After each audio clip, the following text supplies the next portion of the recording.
Sa crypto market, may mga galaw na hindi agad sumasabog, pero tahimik na naghahanda ng mas malaking alon.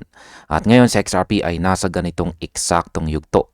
Ayon po sa isang technical analyst na si Chart Nerd, hindi pa raw tayo nasa big move phase. Bagkos nasa gitna pa lang tayo ng mas malaking macro setup.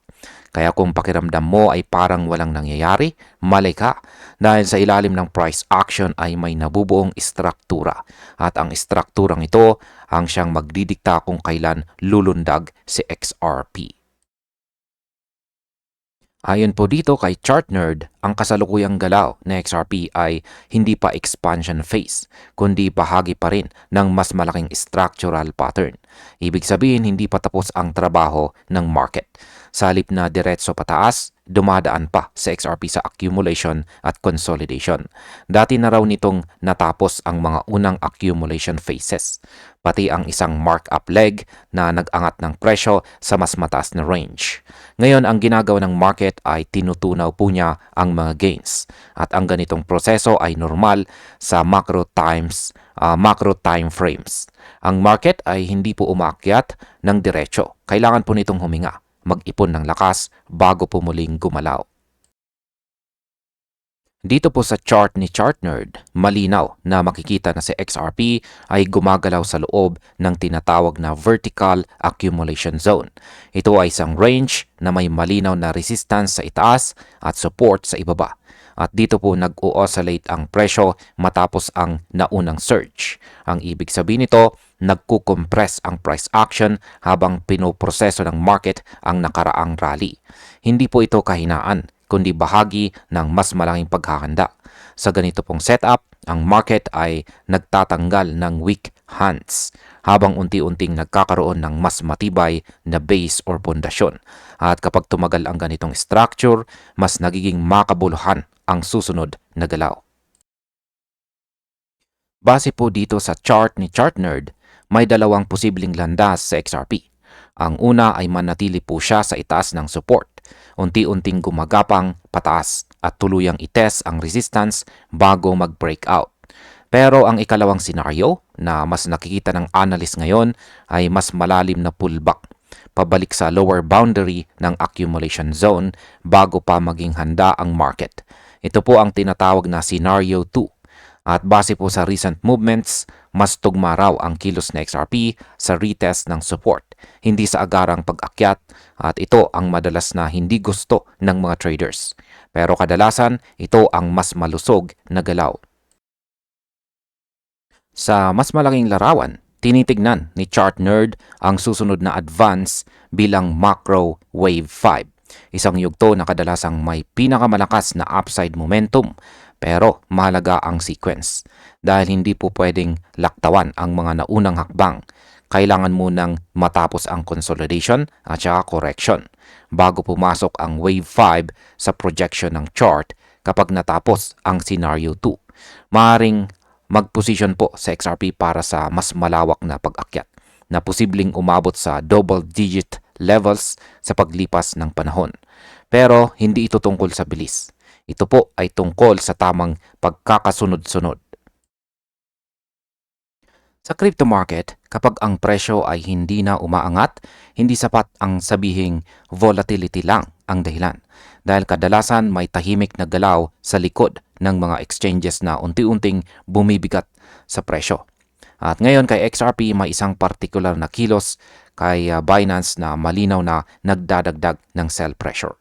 Hindi ito headline grabbing news, pero ito ang klase ng data na nagpapaliwanag kung bakit hirap makaalis si XRP sa upside. Kaya ang tanong ngayon, ano ba ang ginagawa ng market participants? Bakit biglang dumadami ang XRP na pumapasok kay Binance? Ayon po sa on-chain data na itinuro dito ni Steph Crypto, may malinaw na pagbabago sa kilos ni XRP simula pa noong December 15.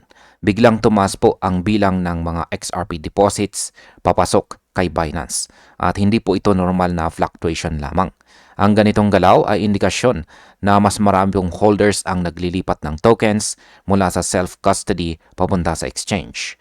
At kapag sa XRP ay nasa Binance, bukas na ito para sa spot selling margin trades o derivatives positioning. Kahit hindi pa aktual na binebenta, tumataas na agad ang probability ng sell pressure at dito po nagsisimulang mabigatan ang presyo. Ngayon ay bakit po ba delikado ang rising exchange inflows para kay XRP? Sa market structure ng crypto, ang mabilis na pagpasok ng tokens sa centralized exchanges ay kadalasang nauuna bago ang selling activity. Kapag sa XRP ay lumipat mula sa private wallets papunta kay Binance, nagiging liquid po siya kaagad. Ibig sabihin handa na siyang i-deploy sa market at ayon po sa data, umabot ang daily XRP deposits sa halos 116 million XRP sa isang araw. Hindi ito maliit na numero. Ito ay malinaw na behavioral shift ng mga holders mula sa long-term storage papunta sa readiness to transact. At kapag ganyan po ang setup, nagiging mas mabigat ang sell side kahit wala pang malaking dump na nangyayari. Sa crypto space, may mga galaw na hindi lang basta transfer, kundi parang mensaheng tahimik pero malakas ang dating. At kamakailan, isa pong massive XRP movement ang naganap mismo sa Coinbase. Higit 7.8 million XRP ang gumalaw na may halagang humigit $14.3 million. At agad po nitong ginulat ang XRP Army. Dahil hindi ito ordinaryong retail transaction, ang mas lalong nagpainit sa usapan ay pareho pong sender at receiver ay kontrolado ng Coinbase. Batay po sa public ledger na ibinahagi rito ni Saif Crypto, makikita po natin dito na malinaw na meron pong higit 7.8 million XRP na gumalaw sa loob mismo ng Coinbase custody infrastructure. Validated po ito sa isang ledger lamang. May napakaliit na network fee na normal sa XRP ledger operations. Ang malagang detalye po dito ay parehong address ay konektado po kay Coinbase. Ibig sabihin ay hindi po ito retail buy o sell, kundi internal movement. At kapag ganito po ang galaw, kadalasan ay may kinalaman po ito sa institutional processes. Ang market impact po nito ay hindi agad price spike, pero naglalagay ito ng spotlight sa malalaking entity na tahimik na gumagalaw sa likod ng eksena. Ayon po dito, kay Saif Crypto, naging kapansin-pansin ang transfer dahil tugma ito sa operational structure ng spot XRP ETF. Karamihan sa mga approved o proposed ETF ay gumagamit po ng Coinbase bilang primary custodian. Kaya ang on-ledger transfers sa loob ng Coinbase-controlled wallets ay madalas indikasyon ng ETF-related flows, hindi po speculative trading. Ang ganitong galaw ay karaniwang bahagi po ng creation at redemption process ng ETF shares at ang market impact po nito ay nagbabago ng narrative mula po sa panic selling papunta sa institutional positioning na pangmatagalan. May mga linggo sa kripto na tahimik sa ibabaw pero mabigat ang galaw sa ilalim. At ngayong linggong ito, may kakaibang mensahe po para sa atin bilang mga XRP holders. Dahil isang kilalang finance expert ang nagsabing may malaking balita tayong dapat abangan. Kasabay ng mga galaw ng institutional money na hindi po basta-basta nangyayari. Habang nakafocus ang karamihan kay Bitcoin at Ethereum, may unti-unting shift or pagbabago na nagaganap. At si XRP ay biglang napasama sa spotlight. Ayon po sa ETF data na ibinahagi rito ni Nate Gerasi, malinaw pa rin na si Bitcoin ang hari dahil ang IBIT ay nakaakit ng halos $25.1 billion inflows. Sumunod po si Ethereum kung saan ang ETH ay lumagpas sa $9.1 billion. Pero ang mas mahalagang bahagi ay nasa ibaba ng listahan, kung saan unti-unting umaakyat ang mga alternative assets. Dito na po pumapasok si XRP dahil ang Canary XRP ETF ay nakarecord ng humigit kumulang $384 million net inflows. At sa limitadong XRP products, ang numerong ito ay hindi po maliit. Ito ay structural signal. Si Paul Baron naman po dito ay hindi nagbigay ng detalye, pero ang timing ng kanyang post ang mahalaga. Sinabi niya na dapat umasa ang mga XRP holders sa malaking balita ngayong linggo. At ginawa po niya ito matapos lumabas ang updated ETF flow data. Sa market analysis, kapag ang public commentary ay sumabay sa confirmed capital movement, nagiging mas seryoso ang signal dahil hindi po ito puro haka-haka, may datos na sumusuporta. Kaya ang epekto po nito sa market sentiment ay agarang tumitindi. Tumataas ang anticipation at bumibigat ang atensyon kay XRP kahit wala pong opisyal na announcement pa. May isang pahayag na pumutok na parang truth bomb galing mismo sa isang malaking asset manager na si Wisdom3. Dahil malinaw ang kanilang mensahe, kapag malinaw po ang regulation, malinaw din kung sino ang mananalo. At sa usapang ito, lumitaw sa XRP bilang isa sa mga pangunahing makikinabang. Dito po sa post sa X na ibinahagi ng XRP researcher na si Smoke, ito po ay meron po siyang ibinahaging dokumentadong material na nagpapakita kung paano po sinusuri ng Wisdom3 ang digital asset sector. Hindi ito opinyon, hindi rin haka-haka, kundi aktual na assessment ng isang major asset manager. Malinaw po na sa dokumento na habang lumilinaw ang regulation sa iba't ibang bansa, nagbabago na rin po kung aling blockchain networks ang handang tanggapin ng institutional capital. At dito po pumapasok sa XRP bilang asset na naka-align sa compliance standards. Ang market impact po nito ay malaki. Dahil kapag institutional ang nagsalita, hindi ito basta speculation. Ito ay indikasyon ng posibleng real capital flow.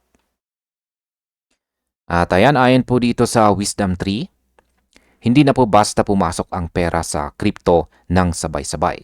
Sa halip, ito po ay nire-redirect patungo sa mga network na pasado sa institutional requirements. Ibig sabihin ay hindi lahat ng blockchain ay pantay-pantay. Ang regulatory clarity ang nagiging filter kung sino ang pwedeng tumanggap ng malaking kapital. At ang ganitong pananaw ay nagpapakita na ang susunod na yugto ng market ay hindi po hype-driven, kundi compliance-driven. Para sa atin mahalaga ito dahil ipinapakita po nito na ang winners ay yung mga legal certainty governance at saka integration sa existing financial systems. At dito po nagkakaroon ng structural advantage ang mga asset tulad ng XRP. Sa market ng crypto, may mga panahon na tahimik ang chart, mabagal ang galaw at parang sinusubok ang pasensya natin bilang mga traders. At ngayon ganito po ang pinagdadaanan ng XRP.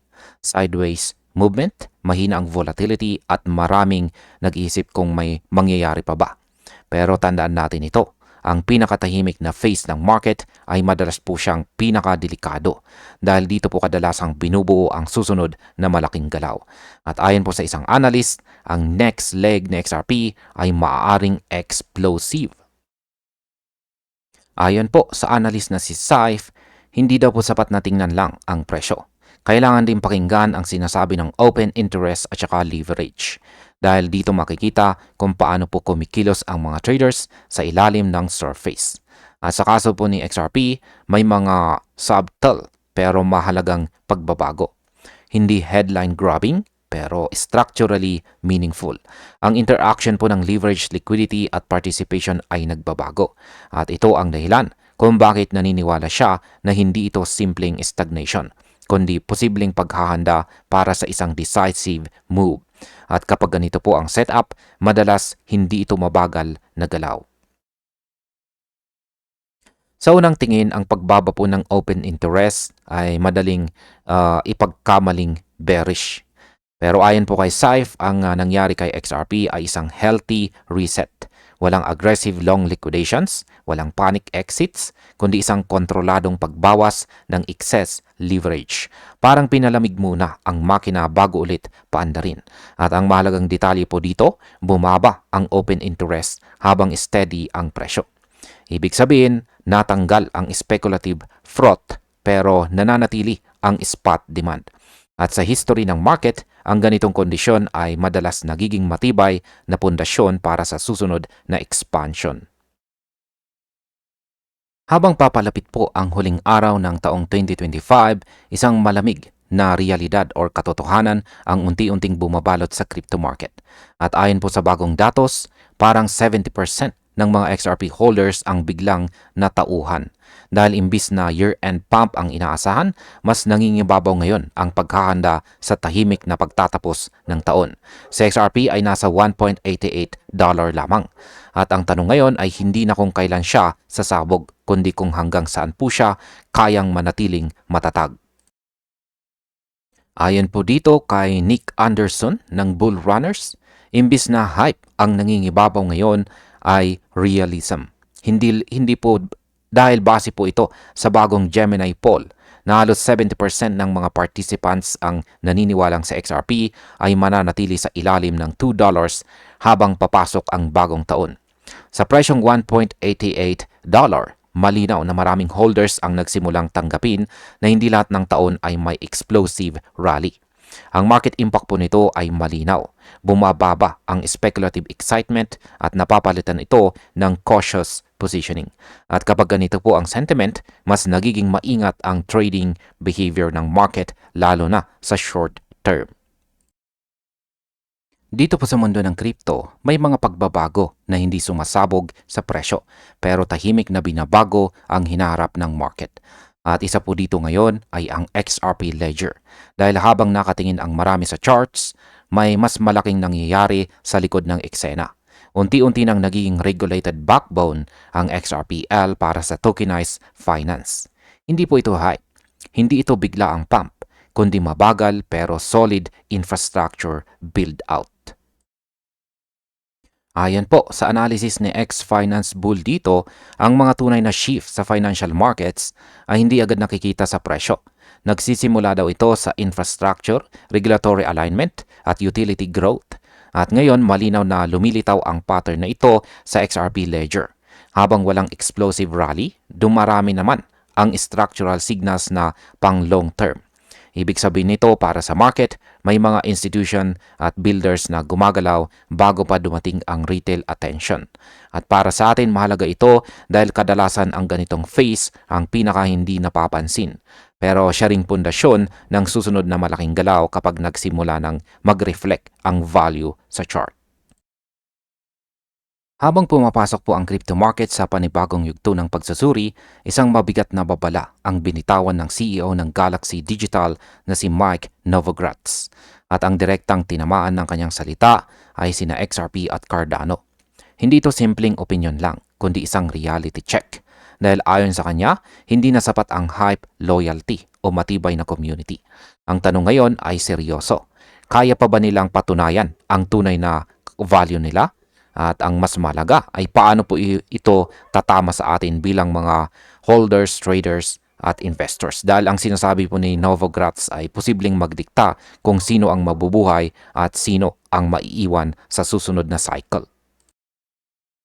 Ayon po kay Novogratz, papunta na ang market sa yugto kung saan hindi na sapat ang pagiging sikat o mahal ng community. Sa loob ng maraming taon, umasa ang ilang projects sa loyalty ng holders para manatiling relevant. Pero ngayon nagbabago po ang laro dahil bawat cycle mas dumadami ang competitors at mas tumataas ang expectations ng mga investors. Kapag ang isang token ay walang malinaw na gamit o economic activity, unti-unti po siyang mawawala sa spotlight. At ang market impact po nito sa atin ay malinaw dahil kung utility ang hinahanap ng kapital, lilipat ang pera mula sa hype papunta sa projects na may totoong silbi. Malinaw po ang punto ni Novogratz dito. Papalayo na ang market sa narrative-driven tokens at papalapit na ito sa business-driven networks. Sa mga susunod na 1 to 3 years, inaasahan po niyang mas bibigat ang timbang ng profits, efficiency at saka utility.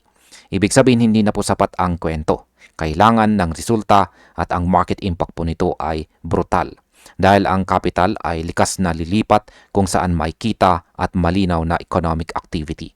Para sa atin, nangangahulugan ito na kailangan natin na maging mas mapili at hindi na basta sumunod lamang sa hype kung gusto nating makasabay sa bagong cycle.